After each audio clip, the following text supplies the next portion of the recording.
वाले को और न बिल्कुल ना खाने वाले को, तथा ना अधिक सोने वाले को और न बिल्कुल ना सोने वाले को ये योग सिद्ध नहीं होता। भगवत प्राप्ति करनी है तो भगवान कह रहे हैं नात्यस न तस्तु योगोस्ति न चैकांत मनस्नतः न चाति स्वप्नशीलस्य जागृतो नैव चार्जुन। नात्यस न तस्तु अधिक खाने वाला, अधिक खाने वाला का तात्पर्य है कि जैसे हमारा काम चल सकता है 2 रोटी से, हम 8 रोटी पाते हैं, 6 रोटी बेकार पाते हो, और ये तुम्हारे भजन में बहुत बाधक होगी। भोजन बहुत अल्प होना चाहिए, और सच्चा भजन करोगे तो हो ही जाएगा, अपने आप हो जाएगा। सच्चा भजन जब जिस समय शुरू होगा तुम्हारी लगन लग जाएगी तो नहीं खान पान ते भाव है। जिस दिन से ये सुना था कि 400 ग्राम अन्न से साधक का जीवन चल सकता है अच्छा स्वस्थ, उस दिन से इस बात पर घृणा हो गई कि इससे ज्यादा पाना बोझा बढ़ाना, प्रकृति की वस्तु का परिग्रह करना है, क्यों ज्यादा भरो पेट में। जितने से काम चल जाता है हमारे जीवन का। जब हमें पता चल गया कि 400 ग्राम अन्न से हम पूर्ण स्वस्थ रह सकते हैं, तो ना 400 ग्राम सही तो 800 ग्राम सही, 2 टाइम में सही, पर अल्पाहार।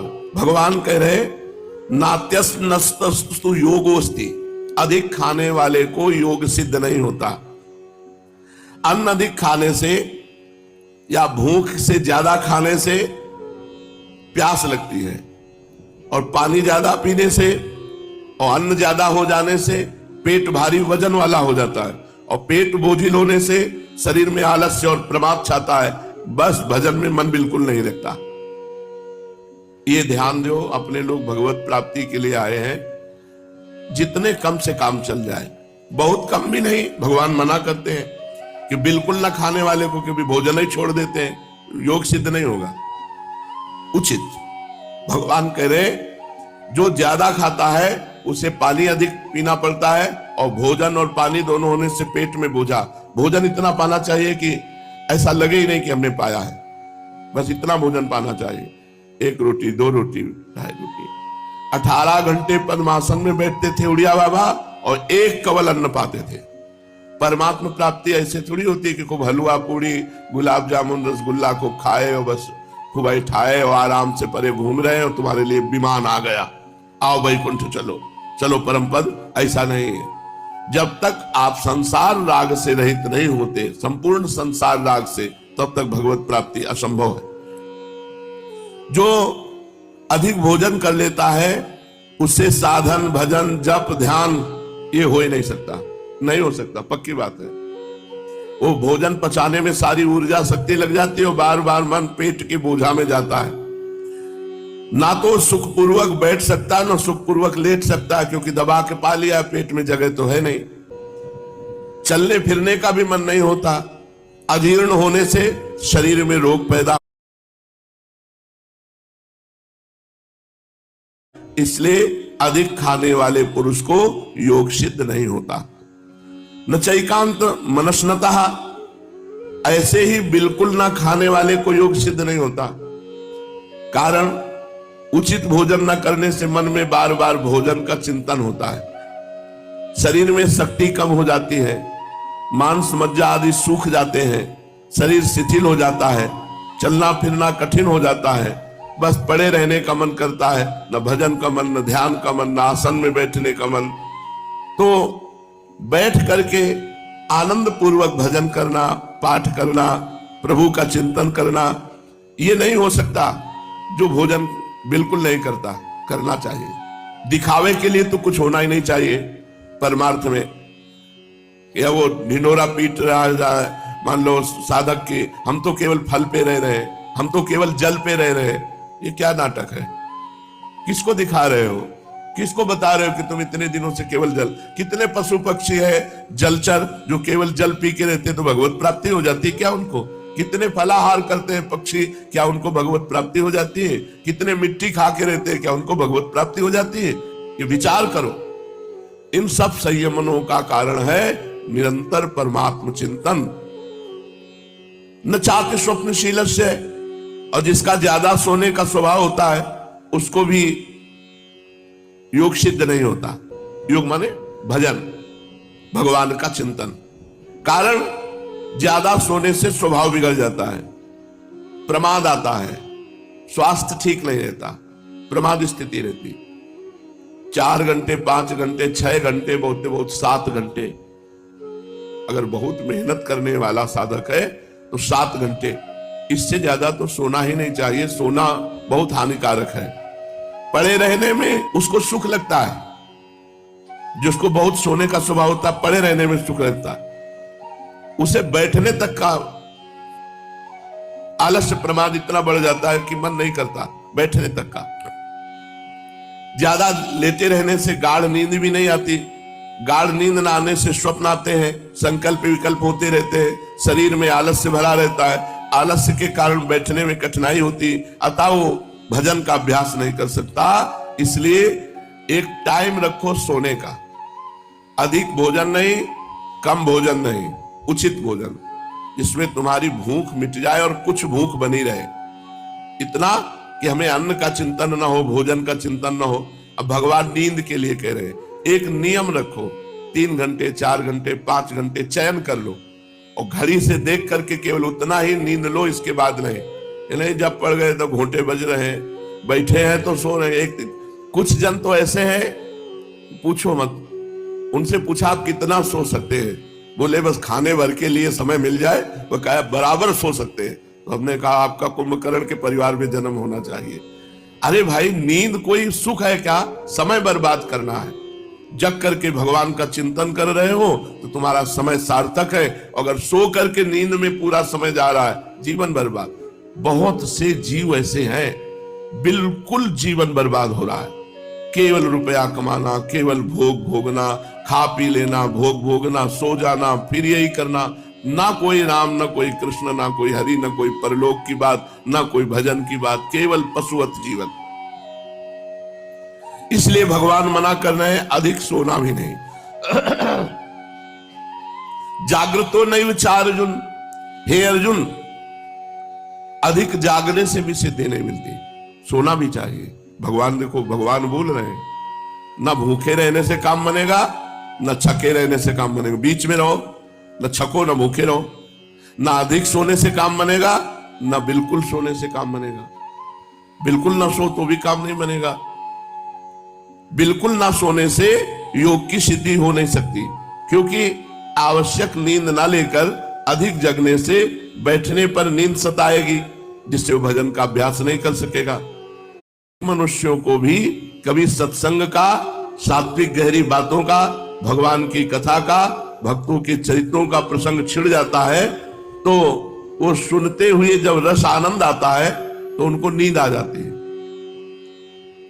परंतु उनका जगना और तरह का होता है। राजसी तामसी वृत्ति वालों का जैसा जगना होता है, वैसा जगना सात्विक वृत्ति वालों का नहीं होता। इसलिए कह रहे हैं कि किसी को भी, चाहे सतोगुणी हो, चाहे रजोगुणी हो, चाहे तमोगुणी हो, एक नियत समय नींद लेना ही चाहिए। ऐसा नहीं कि अब हम सोएंगे ही नहीं, तो फिर भजन में सो जाओगे, सत्संग में सो जाओगे, भक्त चरित्र सुनने में सो जाओगे तो विक्षेप पड़ेगा, तो फिर तुम्हारा भजन कैसे चलेगा। एक नियत समय नींद को दो और इसके बाद इससे लड़ो। उचित समय सो जाओ, 10-11 बजे, मान लो 10 बजे सो गए तो 11, 12, 1, 2, 4 घंटे दिन रात्रि में और 1 घंटे या 2 घंटे दिन में आराम कर लो, 6 घंटे हो गए। एक नियत समय होना चाहिए सोने, और सोना जरूर चाहिए। वो तो एक स्थिति ऐसी होती है जिसमें नींद नहीं आती। वो जब स्थिति होती है तो शरीर से परे होता है, वो साधक को त्रिगुणातीत होता है, मायातीत होता है, उस पर वो इनका नींद आदि का प्रभाव नहीं पड़ता। लेकिन जब तक सिद्ध ना हो जाए तब तक भगवान कह रहे हैं योग सिद्धि के लिए सात्विक मनुष्य या राजसिक या तामसिक, इन सबको चाहिए कि नियत समय पर ही सोएं। हर समय नहीं कि खाली बैठे हैं। खाली कैसे बैठे हो? नाम जप करो, वाणी पाठ करो, ठाकुर जी की सेवा करो, कोई कार्य करने लगो, व्यर्थ मत बैठो। भक्त लोग भगवान के नाम जप में, कीर्तन में, भगवान के विरह में जब भोजन करना भूल जाते हैं, जब रात भर जगते हैं, तो उनको विक्षेप नहीं होता, उनको विक्षेप नहीं होता। लेकिन जब तक ऐसी स्थिति नहीं है तब तक नियत आहार करो और नियत सो। युक्ताहार विहारस्य युक्त चेष्टस्य कर्मसु युक्त स्वप्नावबोधस्य योगो भवति दुःखः। दुखों का नाश करने वाला योग तो यथा योग्य आहार और विहार करने वाले का, कर्मों में यथा योग्य चेष्टा करने वाले का तथा यथा योग्य सोने और जागने वाले का ही सिद्ध होता है। भगवान कह रहे हैं युक्ताहार विहार से, भोजन सत्य और न्याय पूर्वक कर्म से कमाया हुआ धन होना चाहिए। जो भोजन गृहस्थ धर्म में पाया जाए वो सत्य की कमाई का हो, धर्म की कमाई का हो, सात्विक हो और अपवित्र न हो। सतोगुणी पुरुष ही भजन करता है, सात्विक भोजन होना चाहिए। रोटी, दाल, सब्जी, खीर और पकवान भी ये सब सात्विक के अंतर्गत आते हैं। प्रभु को भोग लगाकर थोड़ा पाओ। अब ये थोड़े शब्द में अपने को देख लो। भोजन को सुधारो, भोजन सुधर गया तो मन सुधर जाएगा। जैसा खाओ अन्न वैसा बने मन, भोजन सुधारो। ये जो भजन करने की वृत्ति है इसमें बाजारू चीजें बिल्कुल नहीं होनी चाहिए। भोजन में जितना आप बाजार के पदार्थों से, बने हुए पदार्थों से, तले हुए पदार्थों से बच जाएंगे उतना ही बढ़िया भजन आपका होगा। सात्विक आहार, बाजार में क्या समझते हो?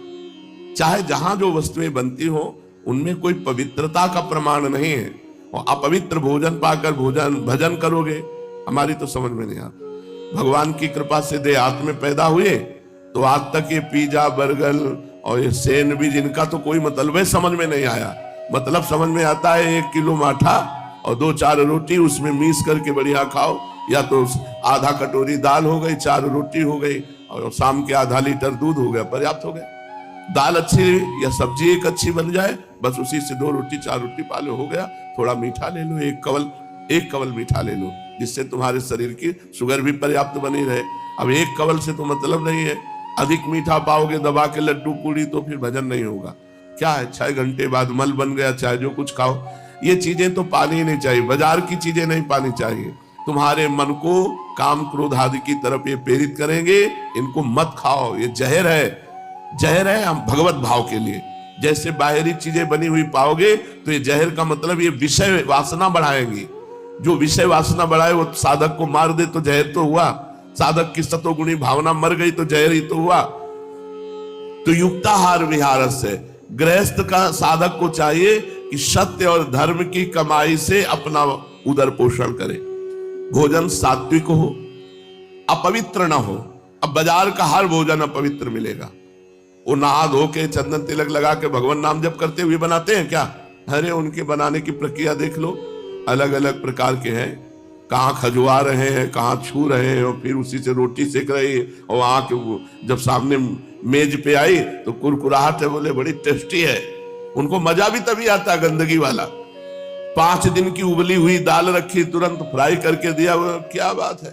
और घर में उबाल के खाने में तुम्हारे आचरण ठीक हो जाएंगे, भाव ठीक हो जाएगा, भजन बनेगा। वो नहीं समझ में आता। कितने लोग तो ये बड़ा गर्व मानते हैं कि हम तो हफ्ता 10 दिन में कभी घर में पाते नहीं, होटलों में ही पाते हैं, क्योंकि बुद्धि भ्रष्ट है इसलिए होटलों में पाते हो। होटलों का अच्छा लगना बुद्धि भ्रष्ट होना है। कौन सा आदमी बना रहा है, वो किस वर्ण का है, उसका क्या आचरण है, वो कैसे भाव वाला है, वो सारा प्रभाव उसमें पड़ता है। तभी किसका मन भजन में लगता है, किसका मन भजन में लगता है? प्रपंच में लगता है। बस वही संसार की सोचते रहो। भोजन धर्मशास्त्र की दृष्टि से और आयुर्वेद की दृष्टि से उतना ही किया जाए जितना शरीर को आवश्यक है, जितना सुगमता से पच सके। भोजन शरीर के अनुकूल खुराक में कम हो। ये बार बार परोसने वाला तो साधक के लिए ठीक नहीं है। साधक को एक बार परोसवाना चाहिए। हाँ, इतनी दाल, इतनी सब्जी, हाँ 1 गुलाब जामुन, 4 पूड़ी रख दो, बस जा, अब हमसे कोई मतलब नहीं। और पूरा चाट कर पत्तल और सब पाले, एक भी दाना अन्न का नहीं रहना चाहिए। ऐसे भोजन पाना चाहिए। संत जन तो मान लो अगर रज के पात्र में पाते हैं तो थोड़ा पानी डाल के धोकर उसको भी पी गए, भगवत स्वरूप भगवत प्रसाद है। एक बार पर अब गरम गरम पूड़ी निकलती चली आ रही, पाना है हमें 2 पा गए 10, अब हो गया, बस उसी में टहल रहे, शरीर फूलता चला जा रहा है। फायदा क्या हुआ? क्या हुआ? लकड़ी ज्यादा लगेगी जलाने में, और क्या है। होश में रहो, मरना है। तुम शरीर नहीं हो, तुम भगवान के दिव्य अंश हो। इस शरीर को उतना ही भोजन दो जितने से तुम्हारा भजन बन जाए, तुम्हारी साधना बन जाए। भगवान कह रहे हैं युक्ताहार विहार से, युक्त भोजन करने वाला। और ये ज्यादा घूमने फिरने वालों को भी योग सिद्ध नहीं होता। स्वास्थ्य के लिए जितना हितकर है उतना घूम लिया, थोड़ा व्यायाम कर लिया, योगासन कर लिए, और बस बैठ करके खूब नाम जप किए। ज्यादा घूमना फिरना भी ठीक रहे। युक्त चेष्टस्य कर्मसु, अपने वर्ण आश्रम के अनुकूल जैसा देश काल परिस्थिति आदि प्राप्त हो जाए उसके अनुसार शरीर निर्वाह के लिए कर्म किए जाए। अपनी शक्ति के अनुसार कुटुंबियों की एवं समाज की जाए। परिस्थिति के अनुसार जो शास्त्र विहित कर्तव्य कर्म सामने आ जाए उसको बड़ी प्रसन्नता पूर्वक किया जाए। इस प्रकार जिसकी कर्मों में यथोचित चेष्टा है उसका नाम है युक्त चेष्टसु। युक्त स्वप्नावबोधस्य, सोना इतनी मात्रा में हो जिससे जागने के बाद फिर जब तक सोने का समय ना आवे तो निद्रा नहीं आनी चाहिए। ये निद्रा बहुत दुश्मन है, इससे लड़ो। जहां माला उठाए थोड़ी देर के बाद माला छूट गया, सो गए। आसनों में जरूर बैठना चाहिए साधकों को, चाहे भक्ति मार्ग के हो चाहे ज्ञान मार्ग के हो। आसन में बैठने से हमारे समस्त रोग नष्ट होते हैं, इंद्रियां बस में होती है, भजन कर। ये हमारा शुरू का अभ्यास था। साधक को परमात्मा की प्राप्ति करना है, यही काम है। मैं प्रभु का हूं और प्रभु का साक्षात्कार करना ही मेरा परम कर्तव्य है। वो चाहे गृहस्थ हो, चाहे विरक्त हो, चाहे ब्राह्मण हो, चाहे क्षत्रिय हो, चाहे वैश्य हो, चाहे शूद्र हो। ना तो मेरे को कोई सांसारिक काम बनवाना है भगवान से, वो प्रारब्ध के अनुसार सुख दुख मिलता रहेगा, और न कोई रिद्धि सिद्धि प्राप्त करनी है। मेरा उद्देश्य है भगवत प्राप्ति। तुम कौन हो? मैं भगवान का हूं, भगवान मेरे हैं। मेरा उद्देश्य केवल भगवत प्राप्ति है, न सांसारिक कामनाओं की पूर्ति है, न रिद्धि सिद्धि परलोक की चाह है। इस प्रकार जब अहमता का परिवर्तन होता है तो मन वश में हो जाता है। यह है मन को वश में करने का उपाय।